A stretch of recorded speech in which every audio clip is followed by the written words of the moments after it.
கிறிஸ்துவில் பிரியமானவர்களே, கர்த்தரும் இரட்சகருமாய் இயேசு கிறிஸ்துவின் ஈடிய நாமத்தினாலே உங்கள் யாவருக்கும் என் அன்பின் வாழ்த்து தெரிவித்துள்ளேன். தேவன் அருளிய அப்பம் பிரேயர் மினிஸ்ட்ரி சேனல் மூலியமாக உங்களோடு சந்திப்பதில் மிகுந்த மகிழ்ச்சிகிறேன். தினம்தோறும் இரவு நேரத்திலே பரிசுத்த வேதாந்தத்தில் நாம் ஒரு பகுதியை தியானித்து நம்முடைய குடும்ப பாதுகாப்பிற்காக நாம் ஜெபித்து வருகிறோம். தூங்கும் முன்பாக கேளுங்கள். வெளிப்படுத்தின விசேஷம் 3ஆம் அதிகாரம் 10ஆம் வசனத்திலே, என் பொறுமை குறித்து சொல்லிய வசனத்தை நீ காத்து கொண்டபடியினால் பூமியில் குடியிருக்கிறவர்களை சோதிக்கும்படியாக பூச்சக்கரத்தின் மேலெங்கும் வரப்போகிற சோதனை காலத்திற்கு தப்பும்படி நானும் உன்னை காப்பேன். ஹல்லேலூயா. கிறிஸ்துவில் பிரியமானவர்களே, 2025ஆம் ஆண்டுக்காக தேவன் அருளிய அப்பம் மினிஸ்ட்ரி சேனலுக்காக தேவன் நமக்கு தந்த வாக்குத்தத்தம். இந்த வருஷத்திலே தேவன் நமக்கு தந்த வாக்குத்தத்தம் என்ன தெரியுமா? சோதனை காலத்திற்கு தப்பும்படி நானும் உன்னை காப்பேன். இந்த கடைசி காலம் எங்க பார்த்தாலும் அழிவு, தேசத்துக்கு தேசம் யுத்தம், எத்தனையோ காரியங்கள் நடந்தால் கூட கர்த்தருடைய பிள்ளைகளுக்கு ஒரு பாதுகாப்பு உண்டு. என் பொறுமை குறித்து சொல்லிய வசனத்தை நீ காத்து கொண்டபடியால் பூமியில் குடியிருக்கிறவர்களை சோதிக்கும்படியாக பூச்சக்கரத்தின் மேல் எங்கும் வரப்போகிற சோதனை காலத்திற்கு தப்பும்படி நானும் உன்னை காப்பேன். உலகமெங்கும் வரப்போகிற சோதனை காலத்திற்கு தப்பும்படி நானும் உன்னை காப்பேன். அப்போ இந்த இரவு நேரத்திலே நம்ம எப்படி யோசித்து பார்க்கணும் அப்படின்னா, இந்த நிமிஷம் வரையும் நம்ம உயிரோடு இருக்கிறோமா? அது தேவனுடைய கிருபையே, தேவனுடைய கிருபை மட்டுமே. சோதனை காலத்திற்கு தப்பும்படி, இந்த கடைசி காலத்துல என்ன காலம் இருக்கு அப்படின்னா சோதனை காலம். ஒவ்வொரு குடும்பத்திலையும் சின்ன பிள்ளைகள் கூட செல்போன்ல மூழ்கி போய் எடுக்கிறாங்க. இன்னைக்கு சாயங்காலம் ஒரு கடையில நின்று பேசிட்டு இருந்தேன். அந்த கடையில ஒரு 10 வயசு பையன் செல்போன் அப்படியே பார்த்துக்கிட்டே இருக்கான். அந்த பையன் கண்ணு பார்த்தா சோப்பா இருக்கு. ஏன்னா செல்போன் அந்த பையன் எப்போ பார்த்தாலும் கேம் விளையாடும் போல இருக்கு. அந்த பையனுடைய கண்ணு சோப்பா இருக்கு. ஸ்கூல் போயிட்டு வாரான், வந்த உடனே செல்போனை கையில் எடுத்துக்கிட்டான். கர்த்தருடைய பிள்ளைகள், ஆவிக்குரிய பிள்ளைகள், இணைந்திருக்கிற பிள்ளைகள், ஒரு நாளைக்கு 24 மணி நேரம் இருக்கு. இந்த 24 மணி நேரத்துல நம்ம கையில இருக்க செல்போன் எவ்வளவு நேரம் நம்ம பார்க்கிறோம் என்பதை சற்று ஆராய்ந்து பார்க்கணும். என் பொறுமை குறித்து சொல்லிய வசனத்தை நீ காத்து கொண்டபடியினால், 2 பேதுரு 3ஆம் அதிகாரம் 9ஆம் வசனத்திலே, தாமதிக்கிறார் என்று சிலர் எண்ணுகிறபடி கர்த்தர் தமது வாக்குத்தத்தத்தை குறித்து தாமதமாயிராமல் ஒருவரும் கெட்டு போகாமல் எல்லாரும் மனம் திரும்ப வேண்டும் என்று விரும்பி நம்மேல் நீடிய பொறுமை உள்ளவருமாய் இருக்கிறார். ஒருவரும் கெட்டு போகாமல் எல்லாரும் மனம் திரும்ப வேண்டும் என்று விரும்பி, அப்ப தேவனுடைய விருப்பம் என்ன அப்படின்னு சொல்லி பார்க்கும்போது எல்லாரும் மனம் திரும்ப வேண்டும். இன்னைக்கு தேவ விருப்பத்தை நாம் அறிந்து கொண்டால் நம்ம குடும்பம் ஆசீர்வாதமா இருக்கும். ஒருவரும் கெட்டு போகாமல் எல்லாரும் மனம் திரும்ப வேண்டும் என்று விரும்பி நம்மேல் நீடிய பொறுமை உள்ளவருமா இருக்கிறார். அப்ப இந்த கடைசி காலத்திலே நம்ம என்ன யோசித்து பார்க்கணும் அப்படின்னா, கர்த்தருடைய பிள்ளைகள், ஆவிக்குரிய பிள்ளைகள், பலவிதமான சூழ்நிலையிலே நம்ம எல்லாரும் கடந்து போயிட்டு இருக்கோம். எல்லாருடைய வாழ்க்கையிலுமே ஒரு சோதனை, பலவிதமான பிரச்சனைகள், பாடுகள், இதெல்லாம் ஒவ்வொரு நாளும் ஒவ்வொரு குடும்பத்திலையும் வந்துட்டு போயிட்டு தான் இருக்கும். இன்னைக்கு கூட சாயங்காலம் போயிட்டு இருக்கும்போது யோசிச்சுட்டு போயிட்டே இருந்தேன். ஒரு மனுஷனோட வாழ்க்கையில எத்தனை போராட்டம், எத்தனை பிரச்சனைகள், எத்தனை பாடுகள், இப்படியே யோசிச்சுட்டு போயிட்டு இருந்தேன். நம்ம ரட்சிக்கப்பட்ட உடனே அப்படியே நம்ம நேரா பரலோகத்துல போகல. நம்ம எல்லாருக்கும் தேவன் விசேஷமாக ஒவ்வொருவருக்கும் ஒவ்வொரு கிருபை தந்திருக்கிறார். அந்த கிருபை நம்ம பாதுகாத்து கொள்ளணும் அப்படின்னாலே நம்ம தேவனுடைய பாதபடியில காத்திருக்கணும், தேவனுடைய பிரசன்னத்துல இருக்கணும், விசுவாசத்துல இருக்கணும். ஒரு மனுஷன் உலகத்தை திரும்பி பார்த்தால் விழுந்துருவான். அந்த அளவுக்கு இந்த உலகத்துக்குள்ளே பலவிதமான பாவங்கள், பலவிதமான சோதனைகள், பலவிதமான பிரச்சனைகள், பலவிதமான காரியத்துல ஜனங்கள் சிக்கப்பட்டிருக்கிறாங்க. சில குடும்பத்துலலாம் உண்மையிலே நிம்மதியே இல்லை. இதை ஏன் ஆன்லைன் மூலியமா சொல்ல வேண்டியது அப்படின்னா, எவ்வளவோ பணம் வருது, ஆனா எல்லாமே வட்டிக்கு போயிருது, வேற வேற பக்கம் பணம் போயிருது. லாஸ்ட் பார்த்தா கையில பணம் இல்லை. சில குடும்பத்துல உடனே சொல்லுவாங்க, எனக்கு யாரோ மாந்திரியம் பண்ணிட்டாங்க, எனக்கு யாரோ பில்லி சுனி பண்ணிட்டாங்க, எனக்கு யாரோ ஏவல் பண்ணிட்டாங்க. கர்த்தருடைய பிள்ளைகளை தொடர்றதுக்கு பிசாசுக்கு அனுமதி கிடையாது. சோதனைக்காரன் வாரான் அப்படின்னா கர்த்தருடைய பிள்ளைகள் விசுவாசத்துல இருக்கணும், பரிசுத்தமா இருக்கணும், தேவனோட வார்த்தைக்கு கீழ்ப்படியணும். நம்ம எல்லாருக்குமே விசேஷமாக கர்த்தர் கூட இருக்கிறார். கர்த்தர் பெரியவராய் இருக்கிறார். அவர் நமக்குள்ள இருக்கிறார். அந்த விசுவாசம் நமக்குள்ள அதிகமா இருக்கும்போது நம்ம குடும்பம் ஆசீர்வதிக்கப்படும். என் பொறுமை குறித்து சொல்லிய வசனத்தை நீ காத்து கொண்டபடினால், அப்ப முதல்ல கர்த்தருடைய பிள்ளைகள் என்ன செய்யணும் அப்படின்னா, வசனத்தை காத்து கொள்கிற பிள்ளைகளா இருக்கணும். வசனத்தை காத்து கொண்டால் நமக்கு இந்த கடைசி காலத்திலே எல்லா காரியத்திலுமே வாக்குத்தத்தம் பண்ணிக்கிறது. சோதனை காலத்துக்கு தப்பும்படி நானும் உன்னை காப்பேன். அப்ப நம்ம வேலை என்ன அப்படின்னா, வசனத்தை நம்ம காத்து கொண்டால், வசனத்தின்படி நம்முடைய வாழ்க்கை இருந்தால், பூமியில் குடியிருக்கிறவர்களை சோதிக்கும்படியாக பூச்சக்கரத்தின் மேல் எங்கும் வரப்போகிற சோதனை காலத்திற்கு தப்பும்படி நானும் உன்னை காப்பேன். ஒரு குடும்பத்தை தேவன் எப்படி பாதுகாக்கிறார் அப்படின்னு சொல்லி பார்க்கும்போது, யாரெல்லாம் வசனத்தை காத்து கொள்கிறார்களோ அவர்களை சோதனை காலத்திற்கு தப்பும்படி நானும் உன்னை காப்பேன் என்று 2025 ஆண்டு தேவன் ஆன்லைன் மூலியமாக, தேவன் அருளியாக்கும் மினிஸ்டர் மூலியமாக யாரெல்லாம் இணைந்திருக்கிறீங்களோ உங்க எல்லாருக்கும் கொடுக்கப்பட்ட வாக்குத்தத்தம், நமக்கு கொடுக்கப்பட்ட வாக்குத்தத்தம். இந்த கடைசி காலம் எப்படிப்பட்ட காலம் சொல்லி பார்க்கும்போது சோதனை காலம் தான். பல பிரச்சனை இல்லை. வீட்டுல பக்கத்து வீடு பிரச்சனையா இருக்கும்பாங்க, ஏத்த வீடு பிரச்சனையா இருக்கும்பாங்க, சொந்தக்காரங்க பிரச்சனையா இருக்கும்பாங்க, என் ஃப்ரெண்டு பிரச்சனையா இருக்கும்பாங்க, வேலைக்கு பணம் கொடுத்தேன் அப்படிம்பாங்க, கேட்டா லஞ்சம் கொடுத்தேன்ருவாங்க, கேட்டாங்க நான் கொடுத்துட்டேன் அப்படிம்பாங்க, வெளிநாட்டுக்கு போறக்கா ட்ரை பண்ணியிருப்பாங்க, ஒரு கவர்மெண்ட் வேலைக்காக ட்ரை பண்ணியிருப்பாங்க. எத்தனையோ காரியங்கள் அப்படி லிஸ்ட் போய்கிட்டே இருக்கும். சில குடும்பத்துலலாம் இருதயத்துக்குள்ளே ஒரு சோர்வு. ஜனங்களை பார்க்குறாங்க, மனுஷனை பார்க்குறாங்க, ஏன் இப்படி இருக்கிறாங்க, ஏன் இப்படி இருக்கிறாங்க. ஆனா நம்ம பார்த்தா வசனத்தின்படி கர்த்தருக்குள் வசனத்தினாலே வாழ்ந்துட்டு இருப்போம்.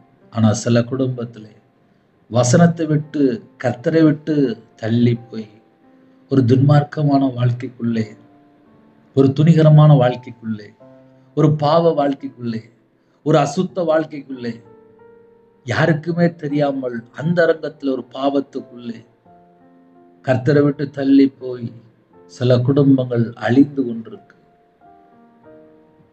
இந்த கடைசி காலத்திலே கர்த்தருடைய பிள்ளைகளுக்கு ஒரு பாதுகாப்பு வேணுமா? சோதனை காலத்திற்கு தப்பும்படி நானும் உன்னை காப்பேன். இந்த வருஷத்தினுடைய வாக்கு தத்தம், தேவன் நமக்கு தந்த வாக்கு தத்தம். ஜனவரி மாசம் 1ஆம் தேதி யாரெல்லாம் கேட்டீங்களோ எல்லாருக்கும் தெரியும். இத்தனை நாளும் தேவன் பாதுகாத்திருக்கிறார். எப்படி? எத்தனையோ சூழ்நிலை. சில ஜனங்கள்லாம் ஜெபிக்க வரும்போது பலவிதமான பிரச்சனையோடு வருவாங்க. கர்த்தருடைய வார்த்தை கேட்கும்போது சமாதானத்தோடு போவாங்க. என்ன காரணம்? தேவ ஆவியானவர் உங்களோடு பேசினால் இருதயத்துக்குள்ளே ஒரு சமாதானம். ஆனால் ஒரு மனுஷன் கர்த்தரை விட்டு வழி விலகும் போது சமாதானம் இருக்க மாட்டேன். இந்த சோதனை காலத்திலே நம்ம தப்ப வேண்டும் என்றால் வசனத்தின்படி நம்ம காத்துக்கொள்ள வேண்டும். ஐயா, அந்த கடைசி காலம் என்ன காலம்? சோதனை காலம்தான். சோதனைக்காரன் வந்து நிற்பான். இந்த பாவம் செய்யலாமா, இந்த அக்கிரமம் செய்யலாமா, இப்படி அநியாயமா சம்பாதிக்கலாமா, இப்படி அசுத்தமா வாழலாமா?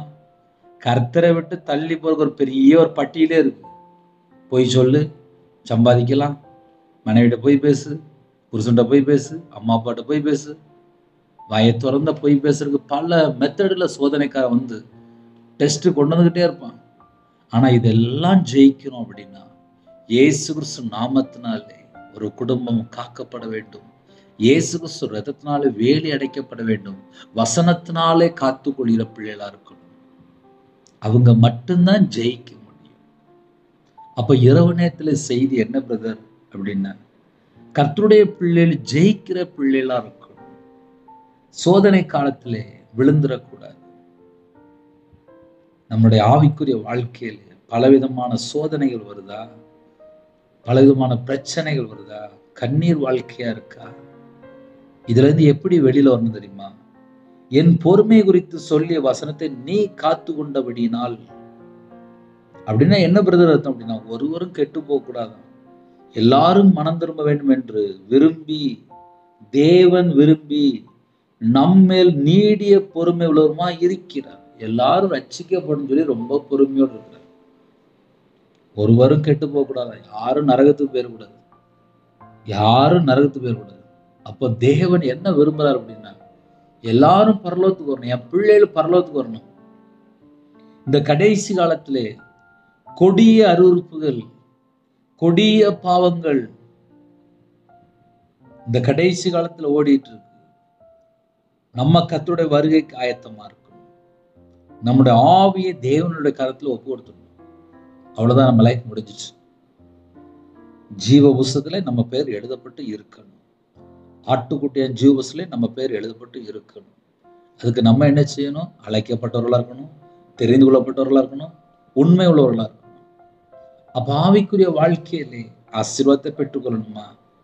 கொஞ்சம் நன்மை செய்யுங்க, நற்கிரியை செய்யுங்க, தான தர்மம் பண்ணுங்க, பரிசுத்தமா வாழ்றதுக்கு தீமையை விட்டு விலகி ஓடிருங்க. ஆத்துமாவுக்கு விரோதமா போராடுகிறது எல்லா பாவம் எதுவா இருந்தாலும் சரி, எல்லாவற்றையும் விட்டுட்டு ஓடிருங்க. நெருங்கி நிற்கிற பாவம் என்று எழுதப்பட்டிருக்கு, அது எல்லாவற்றையும் விட்டு ஓடிருங்க. பாவம் செய்யும்போது தேவனுடைய மகிமை இழந்து போயிடும். பாவம் செய்கிற ஆத்துமா சாகும். பாவத்தின் சம்பளம் மரணம். நம்ம பைபிள் வசனத்தை மனப்பாடமா படிக்க படிக்க படிக்க ஆவிக்குரிய வாழ்க்கையில நமக்கு ஒரு பேலன். இந்த கடைசி காலத்திலே நம்ம எப்படி வாழ்கிறோம் என்பது ரொம்ப முக்கியம். ஏன்னா நிறைய குடும்பத்துல விழுந்து போயிட்டாங்க. என்னன்னு சொல்லி பார்க்கும்போது வாயில புறப்பட்ட வார்த்தைகள், இதயத்துக்குள்ளே தீமையான எண்ணங்கள், கர்த்தருக்கு பிரியமில்லாத இடத்துக்கு போகக்கூடிய காரியங்கள், கர்த்தருக்கு பிரியம் இல்லாம சில பேசக்கூடிய நபர்கள், எப்படியாவது பணம் சம்பாதிக்கணும் அப்படின்னு சொல்லிட்டு இந்த கடைசி காலத்திலே கர்த்தரை விட்டு தள்ளி போயிற ஜனங்கள் எத்தனையோ ஜனங்கள் இருக்காங்க. வேதம் தெளிவு எழுதப்பட்டிருக்கு, ஒருவரும் கெட்டு போகாமல் எல்லாரும் மனம் திரும்ப வேண்டும் என்று விரும்பி நம்மேல் நீடிய பொறுமை உள்ளவருமா இருக்கிறார். இரவு நேரத்திலே யாரெல்லாம் இணைந்திருக்கிறீங்களோ நம்மை நாம் சற்று ஆராய்ந்து பார்க்க வேண்டும். வசனத்தினாலே தன்னை காத்து கொண்டால் சோதனைக்காரர் வரும்போது ஒன்றும் இருக்காது. சோதனைக்காரர் வந்து எட்டி பார்ப்பான். ஒரு மனுஷன் வசனத்தினாலே காத்து கொண்டால் பிசாசம் உள்ள வர முடியாது, சோதனைக்காரங்க உள்ள வர முடியாது. நம்மளுடைய வாழ்க்கை வசனத்தினாலே கட்டப்பட்டிருக்கும். இரவு நேரத்திலே ஒரு சின்ன ஜெபம் பண்ணி முடிக்க போயிடும். இணைந்திருக்கிற குடும்பங்கள் கர்த்தருடைய கரத்தில் அர்ப்பணிங்க. கர்த்தர் மட்டும்தான் நம்ம குடும்பத்தை ஆசீர்வதிக்க முடியும். இறைவனத்துக்கு ஜெபிப்போமா? கண்களை மூடி நாம் ஜெபிப்போம். எங்களை அதிகமாக நேசிகள் அன்பு நிறைந்த பரிசுத்தமுள்ள நல்ல பிதாவே, நன்றியோடு துதிக்கிறோம் செய்கிறோம்ப்பா. இரக்கத்தில் ஐஸ்வர்யம் உள்ளவரே, நன்றியோடு துதிக்கிறோம் செய்கிறோம்ப்பா. மகிமேன் ராஜாவே, நன்றியோடு துதிக்கிறோம் செய்கிறோம்ப்பா. அன்பின் ஆவியானவரே, நன்றியோடு துதிக்கிறோம் செய்கிறோம்ப்பா. பரிசுத்த ஆவியானவரே, நன்றியோடு துதிக்கிறோம் செய்கிறோம்ப்பா. இரவு நேரத்திலே எல்லாரும் வெளியில போயிட்டு வந்துட்டாங்கப்பா. எத்தனையோ சூழ்நிலையிலே அப்பா வெளியில போயிட்டு இருந்தாங்க. எல்லாரையும் பாதுகாத்த கிருபைக்கு ஸ்தோத்திரம். இரவு நேரத்திலே ஒவ்வொரு குடும்பத்தையும் உங்களோட ரத்த கொட்டைகளை வேலையடைங்க. பிதா, குமாரன், பரிசுத்த நாமத்தினாலே முத்திரை போடுங்க. யாரெல்லாம் அர்ப்பணிக்கிறாங்களோ அவங்க இதயத்துக்குள்ளே சமாதானத்தினால் நிரப்புங்க. கண்ணீரோடு இருக்கிற குடும்பத்தை, கடனிலே உபத்திரப்படுகிற குடும்பத்தை கர்த்தர் எல்லாவற்றையும் மாற்றி ஆசீர்வதிங்க. சரீரத்தில் பலவீனத்தோடு படுத்த படுக்கையில் ஹாஸ்பிட்டலில் எந்த குடும்பத்தில் இருக்காங்களோ உங்களுடைய தழுமுள்ள கரத்தினால தொட்டு சுகமாக்கித்தாங்க. யாரெல்லாம் அர்ப்பணிக்கிறாங்களோ அவங்களுடைய வாழ்க்கையில் என்னென்ன கருத்தில் கர்த்தரை விட்டு தள்ளி போடுங்களோ அந்த பாவத்தை மன்னித்து மறுபடியும் அப்போ உங்களோட ரத்தத்தினால கழுவி சுத்திகரிங்க. உங்களுடைய கிருபையால் நிரப்புங்க. கற்பனை ஜுபினா கர்த்தர் மனம் இருங்க. மாசமா இருக்க கர்த்தர் ஆசீர்வதிங்க. டெலிவரி போறாங்க பரம வைத்தியர் கூட இருங்க. பிள்ளைகளோட வாழ்க்கையில திருமணத்துக்கு யாரெல்லாம் ஆயத்தமா இருக்காங்களோ ஏற்ற துணையை தாங்க. திருமணம் முடிந்ததுக்கு அப்புறம் எந்த குடும்பத்திலே வாழ்க்கை ஃபுல்லா கண்ணீரா இருக்கோ, வேதனையா இருக்கோ, கோர்ட்டுக்கே சொல்லி போயிட்டுருக்காங்களோ அந்த குடும்பத்தை கர்த்தர் சந்திங்க. எந்த வீட்டுக்கு விரோதமாக மாந்திரியம், பிள்ளி சுனி, ஏவல்ல கட்டப்பட்டு எல்லாமே இருக்காங்களோ அந்த குடும்பத்துக்கு விரோதமாக கிரியை செய்ய எல்லா கிரிகளும் அழிக்கப்படட்டும். இயேசு கிறிஸ்து நாமத்தினாலே, இயேசு கிறிஸ்து ரத்தத்தினாலே பட்சிக்கிற அக்னி அனுப்புங்க ராஜா. யாரெல்லாம் தாழ்த்துறாங்களோ எல்லா குடும்பம் ஆசீர்வதிக்கப்படட்டும். சிறுபிள்ளைகள் முதல் கொண்டு முதியோர் வரை எல்லாரையும் வேலை அடைங்க. வாலிப பிள்ளைகள் ரட்சிக்கப்படணும். தேவனுக்கு பிரியமானபடி வசனத்தினாலே காத்துக்கொள்ள வேண்டும். அந்த கிருபை தாங்க. படிக்கிற பிள்ளைகளை கர்த்தர் ஆசீர்வதிங்க. ஹாஸ்டல்ல இருக்காங்க, ஹோம்ல இருக்காங்க, முதியோர் இல்லத்துல இருக்காங்க, கர்த்தர் கூட இருங்க. வெளிநாட்டுல இருக்காங்க, அவங்களோட மன விருப்பத்தை நிறைவேற்றித்தாங்க. எல்லா நாட்டில் உள்ள ஜனங்களையும் இயேசு ரத்த கோட்டைகளை வேலை அடைங்க. சரீரத்துல பலவீனத்தோடு ஜெபித்த குடும்பத்துக்கு பூர்ண சுகம் தந்த கிருபைக்கா நன்றியோடு உண்மை துதிக்கிறோம் சொல்கிறோம். இரவு நேரத்திலே டிராவலில் இருக்காங்க, கர்த்தர் வேலை அடைங்க. முன்னும் பின்னுமா தேவதூன்னு பாட்டுங்க. நைட் ஷிஃப்ட்ல வேலை பார்க்காங்க, கர்த்தரை விட்டு தள்ளி பெருகடுவாங்க. எந்தெந்த பாவ அடிமையில சிக்கி கொள்ளக்கூடாது. கர்த்தரை விட்டு தள்ளி போய் தேவையில்லாத காரியத்தில் போய் சிக்கிக்கூடாது. கர்த்தர் வேலையடைங்க. அதிகாலையில் உடைய பாதவில்லை கண் விழிக்கிறது கிருபை செய்யுங்க. இன்பமான தூக்கம் தாங்க. சீக்கிரமா படுத்துங்கிறது கிருபை செய்யுங்க. தேவன் அருளி அப்போ மினிசன் ஆசிரிங்க. எங்களோட ஆவியை உங்களுடைய கரத்துல முடியும். இரவு நேரத்திலே உங்களுடைய பிரசன்னம் உங்க பிள்ளைகளோட ராஜா இந்த நாளும் முழுவதும் பாதுகாத்த கிருபைக்காக 1000 மடங்கு உமக்கு நன்றி செலுத்திடும். உங்க நாம மட்டும் விடட்டும். அப்பிரோஜனமான ஊழியக்காரன் துதி கனம் மகிமை எல்லாம் உமருகே செலுத்திடும். இயேசு கிறிஸ்து பிதாவே, ஆமென். தேவனுக்கு என்பதாக கர்த்தர் தாமே உங்களை உங்கள் குடும்பத்தில் சகல காரியத்தையும் சம்பூர்ணமாக திருப்தியாக கர்த்தர் கொடுத்து ஆசீர்வதிப்பாராக. ஆமென். கர்த்தராகிய இயேசு கிறிஸ்து கிருபையும் பிதாவாகிய தேவனுடைய பரிசுத்தனுடைய ஐக்கியம் இப்பொழுதும் எப்பொழுதும் சதா காலங்களிலும் நம் அனைவரோடு கொடுப்பதாக. ஆமென். கிறிஸ்து பிரியமானவர்களே, 9363064181 நம்பர் கொண்டால் நாங்கள் உங்களுக்காக குடும்பத்துக்காக ஜெபிப்போம். நீங்களும் எங்களுடைய ஊழியக்காக தொடர்ந்து ஜெபித்துள்ளால் கர்த்தர் உங்களையும் உங்கள் குடும்பத்தையும் சகல காரியத்தையும் சம்பூர்ணமாக திருப்தியாக ஆசீர்வதிப்பாராக. ஆமென். God bless you. Thanks for watching. Please subscribe our channel. Click the like and share. Click the bell. God bless you.